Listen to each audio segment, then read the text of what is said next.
I just interviewed Paula Jai Parker, Okay. the actress. Mm-hmm. Very interesting conversation. Paula Parker was... Paula Jai Parker, the Joy from Friday, the girlfriend, Craig's girlfriend from Friday. Got you. She was also in Woo. She was in a bunch of movies. Yes. Hustle and Flow. Yes. You know she. Got you. Yeah. She's been a working actress for a while now, 20-something years. Yeah. It takes that long sometimes. But, at one point she fell on hard times. She was homeless. She was homeless with a baby and a husband. Living out in L.A. Yeah, and, was going to the food stamp office, and people are recognizing her, and like... Yeah, shit. It's like my man from the Cosby dude.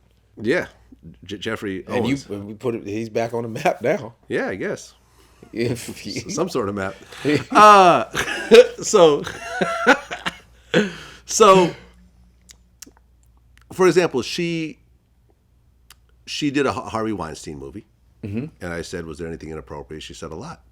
It's common knowledge that I did a film for Harvey Weinstein, and that, Okay. But... What was there any inappropriate There was a behavior lot of inappropriate behavior. with Harvey? I'm not, I'll say it like this. I'm a grown-ass woman. If you want me to come somewhere, what the fuck am I coming there for at 4 o'clock in the fucking morning? What the fuck? If I want to talk to you about my career, we're going to do it at Miramax Studios, boo-boo. She said she didn't go. Okay. But she did say that when she felt that when she got married, she was blackballed. At one point, you stop working and you start having financial issues. Mm-hmm. What led up to that whole situation? Getting married. Okay. Mm-hmm. Hollywood it's a clique. It's a tight, set family, and you don't jump ship. It's like being in the mafia. It literally is like being in the mafia. Literally like being in the mafia, and especially Black Hollywood. It's not the mafia that you know. It's the mafia you don't know. The faces that you don't know. That's Hollywood, and you don't bring in outsiders. Like that was our pussy. How dare you? God damn it. You so much fucking my pussy. You remember the movie you were supposed to be in? We went a different direction. So when she got married, they got married. That's cool. What she said. Really? That's what she said. She felt, and for 5 years she didn't work. Right. And along the way she said she made bad decisions. Like she was offered like a role in the Power Rangers and she turned it down because she thought it was corny. I was very diligent about the parts that I chose, but clearly I wasn't very good at choosing parts.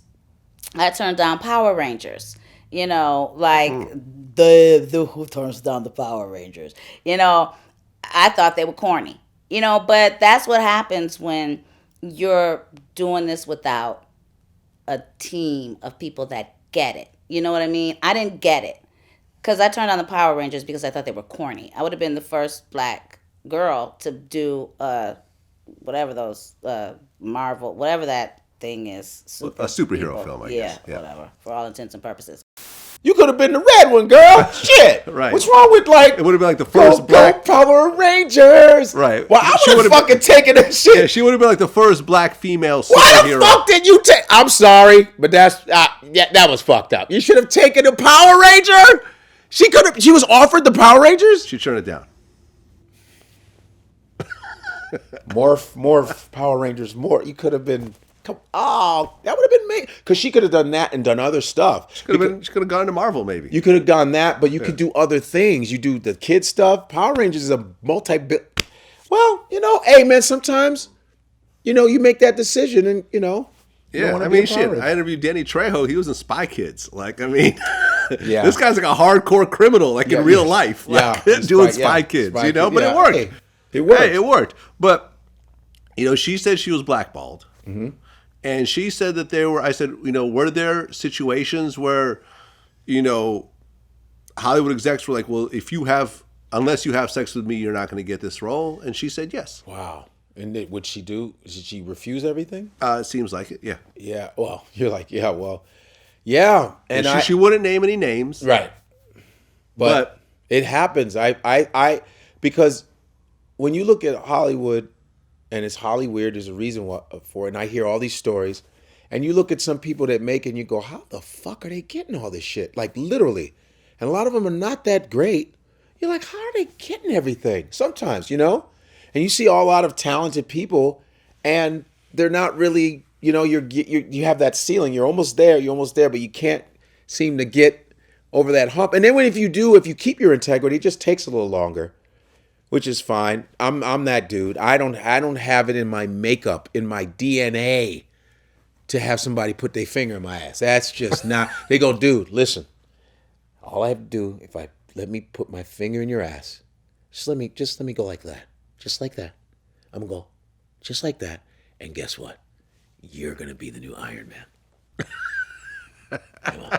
Just let me, and maybe 3 fingers. Just let me go like that for about 5 minutes. And let me do this. Dave Chappelle made a joke about that on his Netflix special. Remember, he was like the Harvey Weinstein thing. He's like, "Come on over, I'll put you in all the Lord of the Rings." Like, all right, fine. He's like this. Guess what? You will be fighting Darth Vader if you let me just put your dick in my eyeball. That's all. Just boink boink, poke it a couple times, and you're gonna be fighting Darth Vader. I swear to God. Just boink boink. I just put your balls just on my chin. Come on, teabag me just 3 dips. 3 dips. I swear to God. And maybe 4. But I swear to God, and it'll be you. It keeps going up and up. It'll be you and Nicole. Okay, wait. Okay, smack my ass. I lick your balls 3 times, and it's you and Nicole Kidman in that movie. I swear to God. I swear. You see, I don't have it in me to, and I think people get a certain energy when they know they can't fuck with certain people. They get a certain energy. They go, nah, we can't even. That ain't even happening. You know what I mean? It's I mean, when I realized early on that no one in radio is going to put me on.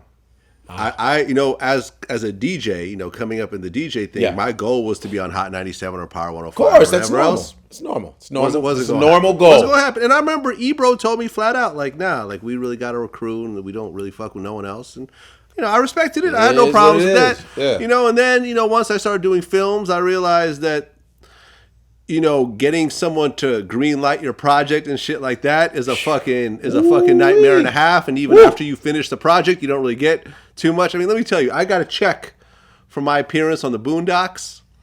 It was $3.57. This is what my residual came from the other day. Why even bother sending that check? I bet you deposit that shit though. It's still in my wallet. But that's crazy. No, but I'm saying so the thing is, I realized a long time ago that I cannot count on me playing this game with people, having someone put me on, whatever else. I'm like, let me just do my own shit, own my own shit, and over time it'll work out. And it's worked out, I think, way better than if I had played that game. Way better. And now, no one can tell me shit. At all. You know what I'm saying? It's like, you talk about the Sirius XM shit, let's just say I had that job and they fired me. Like, oh, well. That's it. No big deal. Right. And I actually don't give a shit. And actually, when I got fired, man, this is the first time it ever happened to me because I read a lot about spirituality, law of attraction, what you think becomes reality. I've read a lot of those books over the years, and I never really applied them. You know what I mean? Never really applied them. But it's so funny because when I got fired, I literally was like, oh, there's something better for me. That was the first time it really kicked in, because my show was doing good. I was like, and I go, oh, there must be something better for me. Yeah. Because I feel that there's something better for me. Even with these these interviews that I come on, the stuff that I've been consistently fucking good at what I do. Yeah. Consistently good. No, first time you came on, I'm like, I'm going to have them on again. Oh, I appreciate that. Because something, like, I've had comedians on, I'm not going to name any names, but they get on here and it's just like, man, this is boring. Like, you're just being lazy right now. You're not trying to put on a show right now. Now you're not being paid for this, so I can understand you may not have the same incentive, but why? It's all a show. My thing is, why ask to be on? Yeah, it's all a show. Like, all of this is what we're doing is all entertainment. I could be having a shitty day. Yeah. Like, but I have to. The put reason on why my I love game this face. show, when I used to watch it, I used to go, oh man, Redman, all these cats, all these interviews are so great, and the demographic that you've reached. I mean, I'm telling you, the love I get in the streets in New York, it's fantastic. Like cats be like, especially when when you're doing good, when bus drivers go, yo, Vlad, yeah, hey, and you know how big the bus driver is. Yeah. Like, hey man. Yo, that Vlad interview, yo, keep that shit up, dog. When you got a steering wheel this big and you go, hey, man, hey, I love your shit, dog. And when I was in Germany, in the airport, German guy goes, your Vlad, oh, it's so good. I don't mean to be, I'm not Arnold, like, I can't believe your Vlad is amazing. It's my favorite. But I made a smart move by being on this. You know what I mean? Mm-hmm. And I like that you cause trouble. I like that you make people mad. You do that shit on purpose. You be like, oh yeah, yeah. It's like listen. Nobody's forced to be on this show. It's all a show. It's a show. But first of all, Vlad says, "Hey, would you like to do the show?" And as an adult, you can say yeah or you say no. I don't give a fuck. You came on here on your own decision. Mm-hmm. You're not forced. And now they say they think you part of the feds, man. The feds, I'm the police, I'm whoever. Yeah, I'm used to it. But here's the thing, though. Let's say Vlad was the feds. I'm like, he's white. He's bound to change on us. He's bound to do some evil shit. Everyone that comes on the show is wearing a wire that they put on themselves. Yeah. You're wearing a wire right now. A wire. There it is. There it is. I mean, you had to put it up your own. We didn't drug you, and you woke up up, and there's a mic on you. You will be interviewed. Shut up. Yeah, you suddenly woke up, and you didn't realize there was a mic there the whole time. I was forced to drive all the way through L.A. and 45 minutes of traffic. Oh, he put a trance on me. I mean, come on.